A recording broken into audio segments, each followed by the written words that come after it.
mag-introduce na yung concept niya ay yung mga nag-ispa. Masahista. Yung parang macho dancer. Hindi, masahista. Masahista yung Kiko kung Martin, gano'n. Malayo tayo sa katotohanan, ayaw natin yan. Katama lang tayo. Tama rin mo sa abot yung masalis na macho. Then, hindi pwede extra. Kasi kailangan, alam mo naman sa Richie, di ba? Walang extra. Wala pa kayo naisip na kuning endorser dito sa dami ng actors na Alam mo, kung ako kukunin, ang aking mahal na panganay na anak-anak, ang po na artista ay si Allen Mason. Actually, he's coming now. Kahit sa hirap, nag-shooting siya sa Malabon, darating siya. Pag Richie talaga, darating siya. Because he is my panganay na, na anak na artista.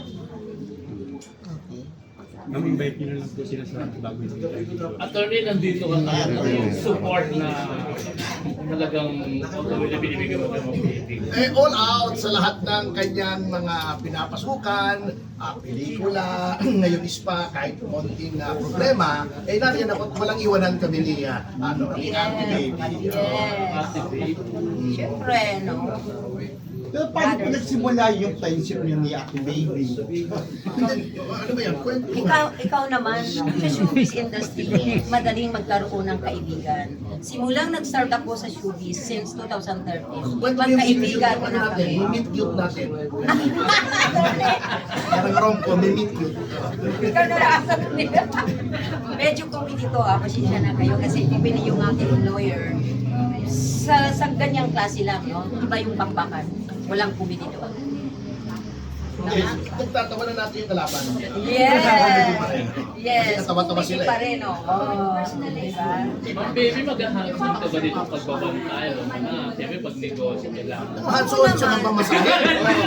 Tapos, magpapasans ako. Ay, hindi pa naman. Bakit ako? Kaya kaganyan-ganyanan ko na lang. Kaya lang, attorney, willing sila. Ako, eksperimentuhan mo. Ito na naman tayo.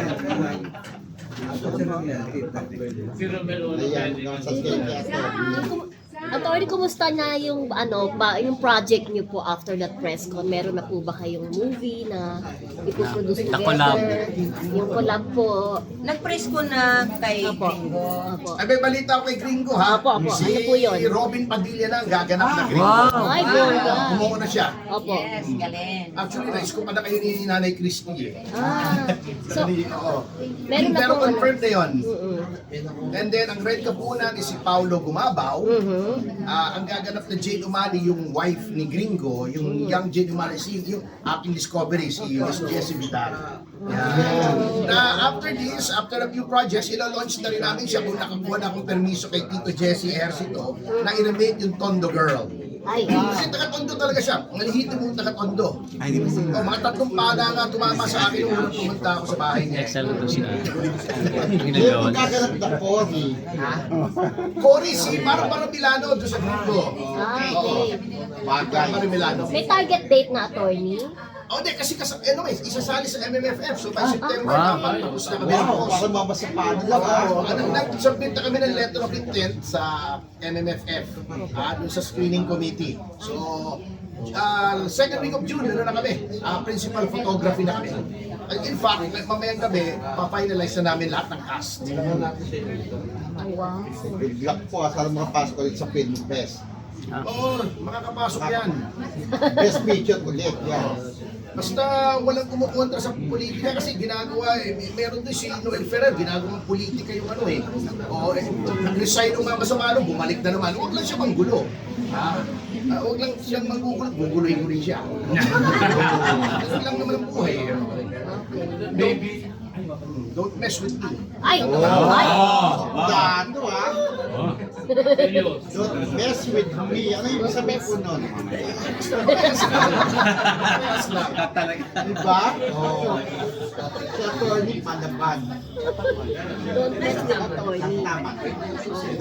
sila sa tama. Pero baby, ano yung main reason kung bakit ngayon pinasok ng wellness space?